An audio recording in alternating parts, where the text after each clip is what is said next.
मेरी कहानी है बहू। ਗੱਡੀ ਪੂਰੀ ਰਫ਼ਤਾਰ 'ਚ ਗੇਲੀ ਤੋਂ ਬਣਿਆ ਗੁਰਮੇਲ ਸਾਹਿਬ ਸੁੰਗੜਿਆ। ਬਾਹਰ ਝਾਕਣ ਲਈ ਮਜਬੂਰ ਮੁਸਾਫਰਾਂ ਦੀ ਨਿਗਾਹ ਉਸ ਵੱਲ। ਉਹਨਾਂ ਦੇ ਢਿੱਲੇ ਛੱਡੇ ਹੋਏ ਸਰੀਰ ਹੁਚਕਿਆਂ ਨਾਲ ਹਿਲਦੇ, ਗੱਡੀ ਦੇ ਪਹੀਆਂ ਦੀ ਖਟਕ ਖਟਕ, ਗੇਲੀ ਦੇ ਦਿਮਾਗ ਦੀ ਟਸ ਟਸ। ਉਹ ਚਾਹੁੰਦਾ ਹੋਇਆ ਵੀ ਖੱਬੇ ਪਾਸੇ ਨਹੀਂ ਵੇਖਦਾ। ਉਸ ਦੇ ਜ਼ਰਾ ਕੁ ਸਰਕਣ ਨਾਲ ਉਹ ਖਿੜਕੀ ਵੱਲ ਧੱਕਿਆ ਗਿਆ। ਉਸ ਦੇ ਕੱਪੜਿਆਂ ਨਾਲ ਆਪਣੇ ਕੱਪੜੇ ਛੂਹਣ ਤੋਂ ਬਚਾਉਣ ਦੀ ਕੋਸ਼ਿਸ਼। ਸਫ਼ਰ ਛੇਤੀ ਮੁਕਾਉਣ ਲਈ ਅੱਖਾਂ ਬੰਦ। ਕੁਝ ਸੁੱਖ ਦਾ ਸਾਹ, ਬਾਹਰਲੀ ਤਾਜ਼ੀ ਹਵਾ। ਗੇਲੀ ਦੀ ਮਾਂ ਗੋਹਾ ਕੂੜਾ ਕਰਦੀ। ਉਸ ਦੇ ਮਗਰ ਮਗਰ ਘਰਾਂ ਤੋਂ ਢੇਰਾਂ ਤੱਕ ਉਹ ਗੁੰਮਸੁੰਮ ਹੋਇਆ ਮਿੱਟੀ ਦੀਆਂ ਮੁੱਠਾਂ ਭਰ ਭਰ ਖੇਡਦਾ। ਗੋਹਾ ਸੁੱਟ ਕੇ ਮੁੜਦੀ। ਉਹ ਚੁੰਨੀ ਨਾਲ ਨੱਕ ਪੋਚਦੀ। ਘੋਟਣੇ ਤੋਂ ਘਰ ਨਹੀਂ ਮਰ ਹੋਇਆ ਫਿਰਦਾ ਗੋਹਾ ਮਿੱਧਦਾ। ਗੇਲੀ ਦੇਖਦਾ ਹੀ ਰਹਿ ਜਾਂਦਾ। ਉਸ ਦੀ ਮਾਂ ਦੇ ਸਿਰ ਉੱਤੇ ਟੋਕਰੇ ਵਿੱਚੋਂ ਮੁਤਰਾਲ ਦੀਆਂ ਘਰਾਲਾਂ ਚੋਂਦੀਆਂ ਚੁੰਨੀ ਦੇ ਲੜ ਹਾਜ਼ਰੀ ਦੀਆਂ ਮੰਗੀਆਂ ਰੋਟੀਆਂ ਬੰਨ੍ਹ ਕੇ ਘਰ ਨੂੰ ਤੁਰ ਪੈਂਦੀ। ਗੇਲੀ ਉੱਠ ਕੇ ਮਗਰ ਮਗਰ ਰੋਟੀ ਖਾਣ ਦੀ ਜਿੱਦ ਕਰਦਾ। ਉਹ ਇੱਕ ਰੋਟੀ ਫੜਾ ਦਿੰਦੀ। ਲੈ ਫੜ, ਘਰ ਜਾ ਕੇ ਨਹੀਂ ਮੈੜ ਹੁੰਦੀਆਂ। ਗੇਲੀ ਨੂੰ ਆਪਣੇ ਨਾਲ ਕੁਝ ਲੱਗਦਾ ਮਹਿਸੂਸ ਹੋਇਆ। ਉਸ ਨੇ ਅੱਖਾਂ ਖੋਲ੍ਹੀਆਂ। ਖਿੜਕੀ ਵੱਲ ਸੁੰਗੜ ਗਿਆ। ਦਰੱਖਤ ਫਸਲਾਂ ਤੇਜ਼ੀ ਨਾਲ ਅੱਗੇ ਪਿੱਛੇ ਭੱਜਦੇ। ਉਸ ਤੋਂ ਦੂਰ ਵਾਲੇ ਦਰੱਖਤ ਅਤੇ ਫਸਲਾਂ ਅੱਗੇ ਵੱਲ ਨੱਸੇ ਜਾਂਦੇ। ਗੱਡੀ ਪੂਰੀ ਤੇਜ਼। ਮੁਸਾਫਰ ਬੈਠੇ ਹੋਏ ਹੁਜਕੇ ਖਾਂਦੇ। ਘੁੰਮ ਰਹੇ ਦਰੱਖਤ ਅਤੇ ਫਸਲਾਂ ਦੇ ਨਾਲ ਧਰਤੀ ਦਾ ਬਣ ਰਿਹਾ ਗੋਲ ਚੱਕਰ। ਉਸ ਨੇ ਅੱਖਾਂ ਮੀਚ ਲਈਆਂ। ਜਿੰਨਾ ਚਿਰ ਗੇਲੀ ਦੀ ਮਾਂ ਰੋਟੀ ਟੁੱਕ ਕਰਦੀ, ਉਹ ਦੀਵੇ ਦੀ ਲੋ ਨਾਲ ਫੱਟੀ ਲਿਖਦਾ, ਕਾਇਦਾ ਪੜ੍ਹਦਾ। ਰੁੱਖੀਆਂ ਮਿੱਸੀਆਂ ਖਾ ਕੇ ਭੈਣ ਭਰਾ ਇੱਕ ਦੂਜੇ ਨਾਲ ਜੁੜ ਕੇ ਪੈ ਜਾਂਦੇ। ਇੱਕ ਪਾਸੇ ਮੱਝ ਅਤੇ ਕੱਟੀ ਬੰਨੀਆਂ ਹੋਈਆਂ ਛੋਟਾ ਕੱਚਾ ਕੋਠਾ। ਨਾ ਰੋਸ਼ਨ ਦਾ ਨਾ ਕੋਈ ਮੋਗਾ। ਉਸ ਦੀਆਂ ਨਾਸਾਂ ਨੂੰ ਕੁਝ ਸਲੂਣਾ ਜਿਹਾ ਚੜ੍ਹਦਾ। ਰਾਤ ਦਾ ਪਤਾ ਹੀ ਨਾ ਲੱਗਦਾ ਕਿਸ ਵੇਲੇ ਨਿਕਲ ਜਾਂਦੀ। ਉਸ ਦਾ ਬਾਪੂ ਸੀਰਪੁਣਾ ਕਰਕੇ ਵੇਲੇ ਕੁ ਵੇਲੇ ਆਉਂਦਾ। ਤੜਕੇ ਉਹਨਾਂ ਦੇ ਉੱਠਣ ਤੋਂ ਪਹਿਲਾਂ ਤੁਰ ਜਾਂਦਾ। ਗੱਡੀ ਦੇ ਹੁਜਕਿਆਂ ਨਾਲ ਗੇਲੀ ਦੀ ਖੱਬੀ ਕੂਹਣੀ ਉਸ ਦੀ ਪਿੱਠ ਨਾਲ ਛੂਹ ਗਈ। ਉਸ ਨੇ ਇਕੱਠਾ ਜਿਹਾ ਹੋ ਕੇ ਅੱਖਾਂ ਖੋਲ੍ਹ ਲਈਆਂ। ਸਾਰੇ ਮੁਸਾਫਰਾਂ ਨੇ ਉਸ ਵੱਲ ਨਹੀਂ ਵੇਖਿਆ। ਕਈਆਂ ਨੇ ਤਾਂ ਇੱਕ ਪਲ ਦੇਖ ਕੇ ਨੀਵੀਂ ਪਾ ਲਈ। ਉਹਨਾਂ ਦੇ ਬੁੱਲ੍ਹਾਂ 'ਚ ਮੁਸਕਰਾਹਟ, ਕਈਆਂ ਦੀ ਨਿਗਾਹ 'ਚ ਹਮਦਰਦੀ। ਅੱਖਾਂ ਮੀਚੀਆਂ ਹੋਈਆਂ ਗੇਲੀ ਹੀ ਉਸ ਦੇ ਸਾਫ਼ ਸੁਥਰੇ ਸਰੀਰ ਨੂੰ ਦੇਖਣ ਲੱਗ ਪਿਆ। ਨਹਾਤਾ ਧੋਤਾ, ਸੋਹਣੇ ਕੱਪੜੇ, ਸ਼ਰੀਫਾਂ ਵਰਗਾ ਪਹਿਰਾਵਾ, ਜਿਵੇਂ ਹੀ ਜੰਮਿਆ ਹੋਵੇ। ਸਰੀਰ ਨੂੰ ਮਿੱਟੀ ਛੂਹੀ ਨਾ ਹੋਵੇ। ਮੈਲੇ ਕੱਪੜੇ ਤਾਂ ਕੀ, ਕਰੀਜ਼ ਵੀ ਨਾ ਟੁੱਟੀ ਹੋਵੇ। ਮੇਜ਼ ਕੁਰਸੀਆਂ ਤੋਂ ਘੱਟ ਕਦੇ ਬੈਠਿਆ ਹੀ ਨਾ ਹੋਵੇ। ਦਾਲ ਸਬਜ਼ੀਆਂ ਫਲ ਫਰੂਟ ਮਨ ਮਰਜ਼ੀ ਦੇ ਖਾਣੇ ਤੋਂ ਥੱਲੇ ਕੁਝ ਖਾਧਾ ਹੀ ਨਾ ਹੋਵੇ। ਟੋਭੇ ਵਿੱਚ ਕਦੇ ਵੜਿਆ ਹੀ ਨਾ ਹੋਵੇ, ਜਿੱਥੇ ਪਿੰਡ ਦਾ ਗੰਦਾ ਪਾਣੀ ਆ ਕੇ ਘੁਲ ਜਾਂਦਾ। ਮੱਝ ਨੂੰ ਨਹਾਉਂਦਾ ਆਪ ਵੀ ਗੋਤਾ ਲਾ ਲੈਂਦਾ। ਬਹਾਨੇ ਨਾਲ ਨਹਾਉਣ ਹੋ ਜਾਂਦਾ। ਮੱਝ ਆਰਾਮ ਨਾਲ ਜੁਗਾਲੀ ਕਰਦੀ। ਹੌਲੀ ਹੌਲੀ ਟੋਭੇ ਵਿੱਚੋਂ ਨਿਕਲ ਕੇ ਮੱਝ ਦੇ ਪਿੱਛੇ ਕੱਟੀ ਨਾਲ ਕਲੋਲਾਂ ਕਰਦਾ ਨਿਕਲ ਆਉਂਦਾ। ਉਹ ਬੱਚਿਆਂ ਨੂੰ ਆਪਣੀ ਪੜ੍ਹਾਈ ਬਾਰੇ ਦੱਸਦਾ ਤਾਂ ਉਹ ਦੰਗ ਰਹਿ ਜਾਂਦੇ। ਉਸ ਨੂੰ ਕਰੜੀ ਮਿਹਨਤ ਸਦਕਾ ਤੇ ਰਾਖਵੇਂ ਕਰਨ 'ਚ ਨੌਕਰੀ ਮਿਲ ਗਈ ਸੀ। ਕਦੇ ਕਦਾਈਂ ਪਿੰਡ ਗੇੜਾ ਲੱਗਦਾ। ਜਦੋਂ ਕਦੇ ਮਾਂ ਪਿਓ ਨੂੰ ਮਿਲਣ ਜਾਂਦਾ ਤਾਂ ਹਰ ਵਾਰ ਘਰ ਵਿੱਚ ਥੋੜ੍ਹੀ ਬਹੁਤੀ ਤਬਦੀਲੀ ਲਿਆਉਣ ਦੀ ਕੋਸ਼ਿਸ਼। ਬੀਹੀ ਵਿਹੜੇ ਦੇ ਨਿਆਣੇ ਮੂੰਹ 'ਚ ਉਂਗਲਾਂ ਪਾ ਕੇ ਉਸ ਵੱਲ ਹੱਸਦੇ, ਗੱਲ ਕਰਨ ਤੋਂ ਝਿਜਕਦੇ ਜਿਵੇਂ ਉਹ ਅਜਨਬੀ ਹੋਵੇ।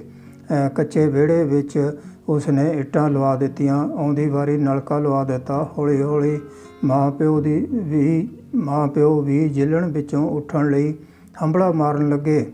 ਕੱਚੇ ਕੋਠੇ ਦੀਆਂ ਕੰਧਾਂ ਪੱਕੀਆਂ ਹੋ ਗਈਆਂ। ਫਿਰ ਛੱਤ ਵੀ ਬਦਲ ਦਿੱਤੀ। 20 ਪੰਚਾਇਤਾਂ ਨੇ ਪੱਕੀਆਂ ਕਰਵਾ ਦਿੱਤੀਆਂ। ਕੁਝ ਰਿਵਾਜ਼ ਜਿਹਾ ਹੀ ਪੈ ਗਿਆ ਕੱਚੇ ਕੋਠਿਆਂ ਨੂੰ ਪੱਕੇ ਕਰਨ ਦਾ।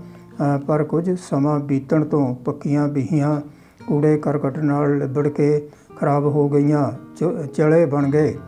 ਪਾਣੀ 'ਚ ਘਾਹ ਫੂਸ ਅੜ ਕੇ ਪੱਕੀਆਂ ਇੱਟਾਂ ਉਖੜਨ ਲੱਗ ਪਈਆਂ। ਠੀਕ ਕਰਾਉਣ ਲਈ ਕਿਸੇ ਕੋਲ ਵਿਹਲ ਕਿੱਥੇ।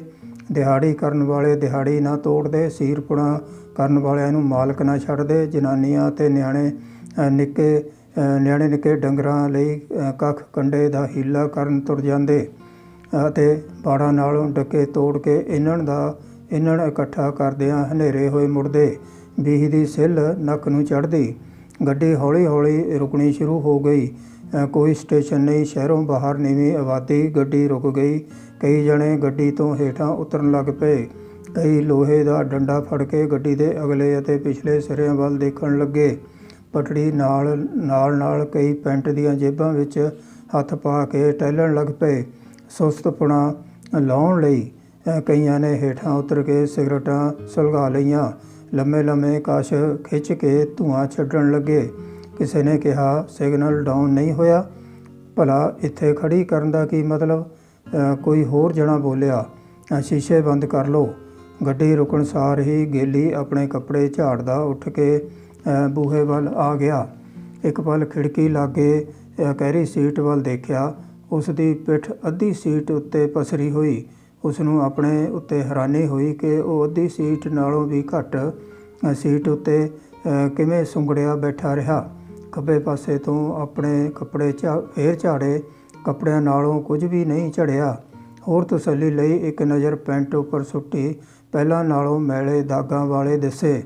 ਉਸਨੇ ਗੱਡੀ ਤੋਂ ਬਾਹਰ ਨੀਵੀਂ ਥਾਂ ਵੱਲ ਦੇਖਿਆ। ਲਾਈਨ ਇੰਨੀ ਉੱਚੀ ਕਿ 2 ਛੱਤੇ ਮਕਾਨ ਵੀ ਗੱਡੀ ਦੇ ਬਰਾਬਰ ਨਹੀਂ ਹੋ ਰਹੇ। ਲਾਈਨ ਦੇ ਨਾਲ ਸ਼ਹਿਰ ਦਾ ਗੰਦਾ ਪਾਣੀ ਬਰਸਾਤੀ ਨਾਲੇ ਵਾਂਗ ਰੁੜਿਆ ਆ ਰਿਹਾ। ਲੀਰਾਂ ਕਾਗਜ਼ ਨਿੱਕ ਸੁੱਕ ਪਾਣੀ ਦੇ ਨਾਲ ਕਿਤੇ ਰੁਕ ਜਾਂਦੇ, ਕਿਤੇ ਇਕੱਠੇ ਹੋ ਕੇ ਜ਼ੋਰ ਪੈਣ ਨਾਲ ਬੰਨ੍ਹ ਟੁੱਟ ਜਾਂਦਾ। ਧੁੰਦ ਵਾਂਗ ਧੂੰਆਂ। ਲਾਈਨ ਦੇ ਆਲੇ ਦੁਆਲੇ ਟਾਵੇਂ ਇੱਕੋ ਕਮਰੇ ਵਾਲੇ ਮਕਾਨ, ਕਿਤੇ 2 ਛੱਤੇ। ਛੋਟੇ ਖਿੱਤਿਆਂ ਵਿੱਚ ਸਬਜ਼ੀਆਂ ਅਤੇ ਸਬਜ਼ੀਆਂ ਬੀਜਣ ਵਾਸਤੇ ਪਨੀਰੀ। ਮੈਲੇ ਪਾਟੇ ਕੱਪੜਿਆਂ ਵਾਲੇ ਮਨੁੱਖ ਕੁੱਬੇ ਹੋਏ ਗੋਡੀ ਕਰਦੇ, ਵੱਟਾਂ ਚਾੜ੍ਹਦੇ। ਰੇਲਵੇ ਲਾਈਨ ਨਾਲ ਵਗਦੇ ਪਾਣੀ 'ਚੋਂ ਪਾਣੀ ਲਾਉਂਦੇ। ਗੋਭੀ ਦੇ ਹਰੇ ਕਚੂਰ ਪੱਤੇ, ਗੋਦੜੀ ਦੇ ਲਾਲ ਵਾਂਗ ਸਬਜ਼ੀਆਂ ਦੀ ਪੂਰੀ ਟਹਿਕ। ਸਿਗਨਲ ਡਾਊਨ ਨਹੀਂ ਹੋਇਆ। ਮੁਸਾਫਰ ਆਲੇ ਦੁਆਲੇ ਤੋਂ ਅੱਕ ਗਏ। ਲਾਈਨਾਂ ਤੋਂ ਨੀਵੀਂ ਪਾਸੇ ਟੱਟੀਆਂ ਦੀ ਭਰਮਾਰ। ਨੇੜੇ ਦੀਆਂ ਬਸਤੀਆਂ ਵਾਲੇ ਹੌਲੇ ਫੁੱਲ ਹੋ ਕੇ ਤੁਰੀ ਜਾਂਦੇ। ਉਹਨਾਂ ਨੂੰ ਮਹਾਨਗਰ ਦੀ ਕੀ ਪਰਵਾਹ, ਇਹੀ ਤੇ ਹੀ ਮਰਵਾਵੇ। ਉਹ ਟੌਰ ਨਾਲ ਬਾਹਰੋਂ ਬਾਹਰ ਸਰਕਾਰੀ ਰੇਲਵੇ ਲਾਈਨ ਉੱਤੇ ਹੱਥਾਂ ਵਿੱਚ ਪਾਣੀ ਦੀਆਂ ਬੋਤਲਾਂ ਫੜੀ ਜਾਂਦੇ। ਜਿਵੇਂ ਬਸਤੀਆਂ ਸ਼ਹਿਰੋਂ ਬਾਹਰ ਵੱਲ ਨੂੰ ਵੱਧ ਰਹੀਆਂ, ਤਿਵੇਂ ਰੇਲਵੇ ਲਾਈਨਾਂ ਤੇ ਦੂਰ ਤੱਕ ਨਰਕ ਹੀ ਨਰਕ। ਬਾਰਿਸ਼ ਆਉਂਦੀ, ਸਭ ਕੁਝ ਰੋੜ ਕੇ ਲੈ ਜਾਂਦੀ ਪਵਿੱਤਰ ਨਦੀਆਂ ਵਿੱਚ। ਗੇਲੀ ਨੇ ਗੱਡੀ ਅੰਦਰ ਦੇਖਿਆ। ਉਸ ਦੀ ਸੀਟ ਉਸਨੇ ਆਰਾਮ ਨਾਲ ਮੱਲ ਲਈ। ਉਹ ਹੈਰਾਨ ਹੋਇਆ, ਹੈ ਇਸ ਦਾ ਸਿਰ ਮੁੰਨਿਆ ਹੋਇਆ। ਇਹ ਬੰਦਾ ਕਿ ਜਨਾਨੀ? ਪਤਾ ਨਹੀਂ ਕਿਹੜੇ ਸਟੇਸ਼ਨ ਤੋਂ ਉਸ ਦੀ ਸ਼ਕਲ ਡੱਬੇ ਵਿੱਚ ਦਿਸੀ। ਉਸਨੇ ਨੀਵੀਂ ਪਾਈ, ਆਸੇ ਪਾਸੇ ਵੱਲ ਨਹੀਂ ਵੇਖਿਆ। ਮੋਢਿਆਂ ਤੋਂ ਮੈਲਾ ਖੇਸ ਬਾਹਾਂ ਨਾਲ ਅੱਗੇ ਪਿੱਛੇ, ਲੱਤਾਂ ਪੈਰਾਂ ਨਾਲ ਢਕਿਆ। ਗੱਡੀ ਵਿਚਲਾ ਕੂੜਾ ਕਰਕਟ ਸੁੰਬਰਦਾ ਹੋਇਆ। ਸੀਟਾਂ ਉੱਤੇ ਬੈਠੇ ਮੁਸਾਫਰ ਉਸ ਤੋਂ ਇਉਂ ਪਾਸੇ ਵੱਟਦੇ ਜਿਵੇਂ ਪੁੱਠੇ ਕੰਡਿਆਂ ਵਾਲੀ ਝਿੰਗ ਤੋਂ ਆਪਣੇ ਆਪ ਨੂੰ ਬਚਾ ਰਹੇ ਹੋਣ। ਸਾਰਿਆਂ ਦੇ ਮੂੰਹ ਦੂਜੇ ਪਾਸੇ ਨੂੰ ਘੁੰਮ ਗਏ। ਉਸ ਦਾ ਮੂੰਹ ਡਰਿਆ ਤੇ ਸੁੰਗੜਿਆ ਅਤੇ ਮੱਥਾ ਚਿੰਤਾ ਮੁਕਤ ਨਹੀਂ ਜਾਪਦਾ। ਅੱਖਾਂ ਉਦਾਸ ਅੱਧ ਖੁੱਲ੍ਹੀਆਂ। ਚਿਹਰੇ ਤੋਂ ਵੀ ਕੁੜੀ ਜਾਪਦੀ, ਨਾ ਮੁੰਡਾ, ਸਗੋਂ ਅੱਧਖੜ ਮਨੁੱਖ। ਖੇਸ ਮੋਢੇ ਤੋਂ ਥੋੜ੍ਹਾ ਨੀਵਾਂ ਹੋਇਆ ਤੇ ਜਨਾਨਾ ਕਮੀਜ਼ ਉੱਤੇ ਸਵੈਟਰ। ਉਸਦੇ ਕੋਲ ਮੰਗਣ ਲਈ ਕੋਈ ਕਵਾੜੀ ਕੌਲਾ ਨਹੀਂ, ਹੱਥ ਸੋਟੀ ਨਹੀਂ, ਅੰਨੇ ਹੋਣ ਦਾ ਢੋਂਗ ਨਹੀਂ। ਫਿਲਮੀ ਤਰਜ਼ ਦਾ ਗੀਤ, ਮਾਤਾ ਦੀਆਂ ਭੇਟਾਂ, ਗੁਰੂਆਂ ਦੀ ਬਾਣੀ ਦੇ ਸ਼ਬਦ ਅਤੇ ਲੋਕ ਬੋਲੀਆਂ ਦੇ ਟੱਪੇ ਉਸ ਦੇ ਮੂੰਹ 'ਚੋਂ ਨਹੀਂ ਨਿਕਲ ਰਹੇ। ਉਸ ਦਾ ਜ਼ਿਹਨ ਖਾਲੀ ਦਾ ਖਾਲੀ। ਉਸ ਦੇ ਹੋਠ ਗੂੰਗੇਪਣ ਦਾ ਭੁਲੇਖਾ ਪਾਉਂਦੇ। ਉਸ ਦੇ ਝੂਠੇ ਮੁੱਠੇ ਛਪੇ ਕਾਗਜ਼ ਤੇ ਟੁਕੜੇ ਮੋਮੀ ਕਾਗਜ਼ ਵਿੱਚ ਪਾ ਕੇ ਕਿਸੇ ਮੁਸਾਫਰ ਅੱਗੇ ਸੁੱਟ ਕੇ ਹਥੇਲੀ ਨਹੀਂ ਫੈਲਾਈ। ਉਹ ਹੌਲੀ ਖੇਸ ਨੂੰ ਸਾਂਭਦੀ ਉੱਠੀ। ਕੁੱਬੀ ਹੀ ਬੂਹੇ ਵੱਲ ਨੂੰ ਹੌਲੀ ਤੁਰ ਪਈ। ਲਾਗੇ ਦੇ ਮੁਸਾਫਰ ਸੁਗੜਨ ਲੱਗੇ। ਉਸੇ ਤਰ੍ਹਾਂ ਹੌਲੀ ਮੁੜ ਕੇ ਫੇਰ ਆ ਗਈ। ਮੁਸਾਫਰਾਂ ਨੇ ਨੱਕ ਬੁੱਲ੍ਹ ਵੀ ਵੱਟੇ। ਗੇਲੀ ਦੇ ਖੱਬੇ ਪਾਸੇ ਜਿੱਥੋਂ ਉਹ ਉੱਠ ਕੇ ਗਈ, ਉੱਥੇ ਹੀ ਖੇਸ ਖਿਲਾਰ ਕੇ ਬੈਠ ਗਈ। ਗੱਡੀ ਦੇ ਹੁਜਕਿਆਂ ਵਿੱਚ ਪਤਾ ਹੀ ਨਾ ਲੱਗਾ ਕਿਸ ਵੇਲੇ ਉਹ ਹੌਲੀ ਖਿਸਕ ਕੇ ਗੇਲੀ ਦੇ ਖੱਬੇ ਪਾਸੇ ਫੱਟੇ ਦੇ ਕੰਢੇ ਉੱਤੇ ਹੋ ਗਈ।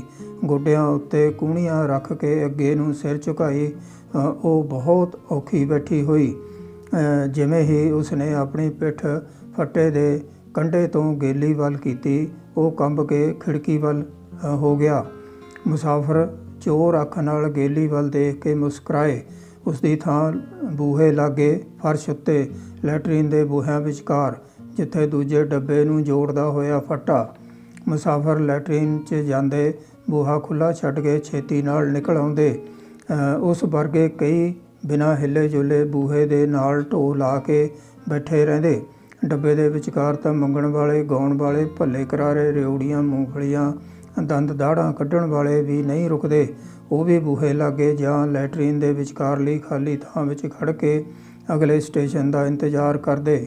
ਉਸਨੇ ਕਿਹੜੇ ਸਟੇਸ਼ਨ ਉਤਰਨਾ? ਨਾ ਹੱਸੀ ਨਾ ਰੋਈ, ਕਿਸੇ ਨਾਲ ਕੋਈ ਗੱਲ ਨਹੀਂ ਕੀਤੀ, ਕੋਲ ਕੁਝ ਵੀ ਨਹੀਂ। ਉਸਦੀ ਜਰਾ ਕੁ ਛੂਹ ਨਾਲ ਗੇਲੀ ਨੇ ਚਾਹਿਆ ਕਿ ਸਟੇਸ਼ਨ ਛੇਤੀ ਆ ਜਾਵੇ, ਉਹ ਭੱਜ ਕੇ ਗੱਡੀ 'ਚੋਂ ਉਤਰ ਜਾਵੇ। ਡੱਬੇ ਵਾਲੇ ਮੁਸਾਫਰਾਂ ਤੋਂ ਇੱਕਦਮ ਓਹਲੇ ਹੋ ਕੇ ਭੀੜ 'ਚ ਜਾ ਲੁਕੇ। ਗੱਡੀ ਰੁਕਦੀ ਰੁਕਦੀ ਸਟੇਸ਼ਨ ਤੋਂ ਬਿਨਾਂ ਹੀ ਬਾਹਰਲੀ ਬਸਤੀ ਕੋਲ ਰੁਕੀ ਖੜੀ ਸੀ। ਬਾਹਰ ਖੜ੍ਹੇ ਮੁਸਾਫਰਾਂ ਨੇ 2-2, 3-3 ਸਿਗਰਟਾਂ ਫੂਕ ਦਿੱਤੀਆਂ, ਸ਼ਾਇਦ ਆਲੇ ਦੁਆਲੇ ਨੂੰ ਸਿਗਰਟਾਂ ਦੇ ਧੂੰਏਂ ਨਾਲ ਸਾਫ਼ ਕਰਨ ਲਈ ਜਾਂ ਆਪਣਾ ਹੀ ਕੌਲ ਫੁੱਲ ਸਾੜਨ ਲਈ।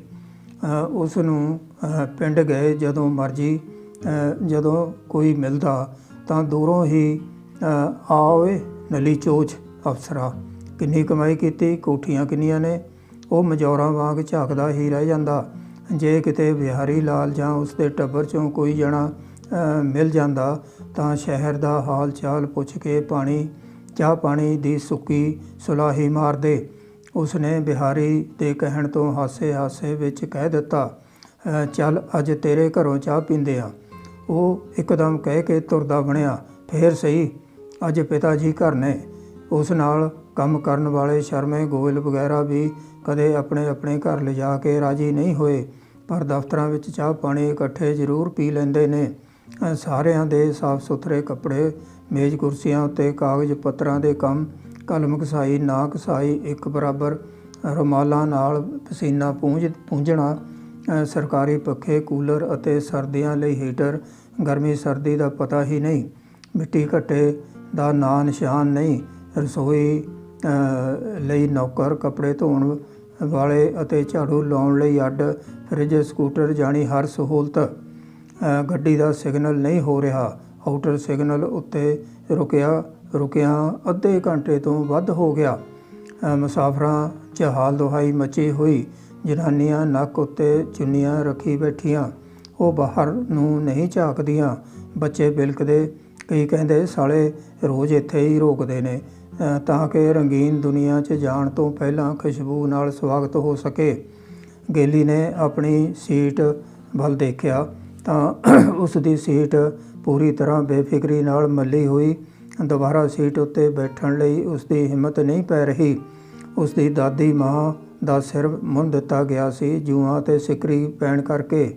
ਉਹ ਮੈਲੇ ਜਿਹੇ ਖੇਸ ਬੁੱਕਲ ਮਾਰੀ ਝੋਲੀ ਹੋਈ ਮੰਜੀ ਵਿਚਕਾਰ ਬੈਠੀ ਰਹਿੰਦੀ, ਕਦੇ ਸਿਰ ਉੱਤੇ ਖੇਸ ਦਾ ਲੜ ਖਿੱਚ ਲੈਂਦੀ। ਉਹ ਮੰਜੀ ਦੀ ਬਾਹੀ ਉੱਤੇ ਬੈਠ ਕੇ ਉਸ ਨਾਲ ਗੱਲਾਂ ਕਰਦੇ, ਮੁੰਨੇ ਹੋਏ ਸਿਰ 'ਚ ਠੋਲਾ ਮਾਰ ਕੇ ਮੰਜੀ ਦੇ ਆਲੇ ਦੁਆਲੇ ਤਾੜੀਆਂ ਮਾਰਦੇ, ਨੱਚਦੇ ਹੋਏ ਕਹਿੰਦੇ, ਓਹੋ ਬੁੜੀ ਨੇ ਸਿਰ ਮਨਾਇਆ, ਓਹੋ ਬੁੜੀ ਨੇ ਸਿਰ ਮਨਾਇਆ। ਉਹ ਬੁੜੇ ਹੋਏ ਮੂੰਹ ਨਾਲ ਹੱਸਦੀ, ਅੱਖਾਂ ਦਿਸਦੀਆਂ ਹੀ ਨਾ। ਕੁਝ ਚਿਰ ਨੱਚ ਟੱਪ ਕੇ ਉਸ ਦੇ ਖੇਸ ਦੀ ਬੁੱਕਲ ਵਿੱਚ ਲੁਕ ਜਾਂਦੇ। ਉਹ ਖੰਭਾਂ ਹੇਠਾਂ ਦੇ ਕੇ ਨਿੱਘ ਦਿੰਦੀ।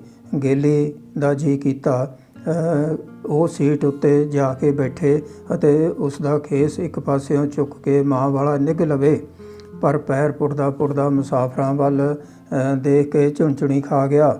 ਗੱਡੀ ਹਿੱਲ ਪਈ। ਬੂਹੇ ਵਿੱਚੀ ਤਾਜ਼ੀ ਹਵਾ ਦਾ ਬੁੱਲਾ ਆਇਆ, ਦੂਜੇ ਬੂਹੇ ਵਿੱਚੀ ਨਿਕਲ ਗਿਆ। ਗੱਡੀ ਪੂਰੀ ਰਫ਼ਤਾਰ ਤੇਜ਼ ਚੱਲ ਰਹੀ। ਖਟਕ ਉਸਦੇ ਦਿਮਾਗ ਦੀ ਟਸ ਮੁਸਾਫਰਾਂ ਦੇ ਹੁਜਕੇ। ਉਹ ਸੀਟ ਉੱਤੇ ਬੈਠਣ ਦੀ ਬਜਾਏ ਟਾਇਲਟ ਜਾ ਵੜਿਆ।